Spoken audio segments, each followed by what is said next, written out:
जय जवान जय किसान. आजच्या ठळक बातम्या.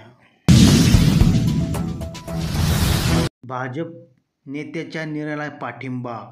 मुख्यमंत्रीबाबत एकनाथ शिंदे यांचे स्पष्टीकरण. सरकार स्थापनेत अडचण नसल्याचा खुलासा. वंचितमुळे महाविकास आघाडीला 20 जागांवर फटका. मत टक्का राखण्यात प्रकाश आंबेडकर यांना यश. फडणवीस पुन्हा येणार.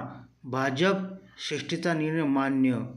शिंदे महायुतीच्या नेत्यांची आज दिल्लीत बैठक. नवीन सरकार स्थापण्यात आपला कोणताही अडसर असणार नाही.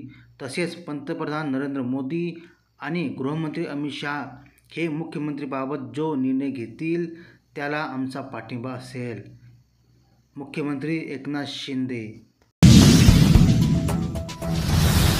अपघातामुळे 5 वर्षात रेल्वेच्या 313 कोटीच्या मालमत्तेत चुराडा.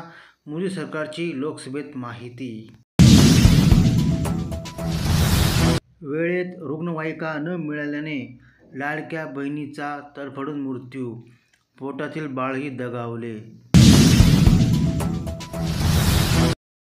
भात विक्रीसाठी शेतकऱ्यांना थंडीत कुडकुडून काढावी लागते रात्र. पदाधिकारी कर्मचाऱ्यांशी बाचाबाची. डोंगरीत इमारतीच्या 4 मजल्यावर आग. अग्निशमन दलाने 40 जणांना वाचविले. 22 मजली उच्चूंग इमारतीत भडका. 4 जण जखमी. सुदैवाने मोठी दुर्घटना टळली. राज्यात आता दुचाकीवरील दोघांनाही हेल्मेट सक्ती. वाढत्या अपघातामुळे अपर पोलीस महासंचालकांचे आदेश.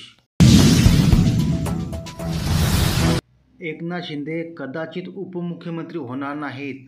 आमदार शिरसाट यांचा दावा. म्हणाले, सीएम राहिलेला व्यक्ती डीसीएम होणे योग्य नाही. महायुतीच्या नव्या सरकारमध्ये एकनाथ शिंदे उपमुख्यमंत्रीपद स्वीकारण्याची कोणतीही शक्यता नाही, असा दावा शिवसेनेचे प्रवक्ते तथा आमदार संजय शिरसाट यांनी केला आहे. कदाचित एकनाथ शिंदे महायुती सरकारमध्ये उपमुख्यमंत्रीपद स्वीकारणार नाहीत, कारण मुख्यमंत्री राहिलेल्या व्यक्तीने उपमुख्यमंत्रीपद स्वीकारणे योग्य ठरणार नाही, असे ते म्हणालेत. महायुतीच्या नव्या सरकारमध्ये नव्या चेहऱ्यांना संधी. 50 वर्षावरील नेत्यांचा पत्ता कट होण्याची शक्यता. इच्छुकांची धाकधूक वाढली. थोडक्यात सविस्तर माहिती. महाराष्ट्राच्या नव्या मुख्यमंत्र्याचे नाव आज जाहीर होण्याची शक्यता आहे. पण तत्पूर्वी भाजपने नव्या सरकारमध्ये काही निवडक ज्येष्ठ नेते सोडले तर तरुण आमदारांना संधी देण्याचे संकेत दिलेत. यामुळे नवे सरकार अस्तित्वात येण्यापूर्वीच मंत्रिपदासाठी इच्छुक आमदारांची धाकधूक वाढली आहे. रोज ताज्या आणि ठळक बातम्यांसाठी आपल्या चॅनलला सबस्क्राईब करा. जय जवान जय किसान जय हिंद.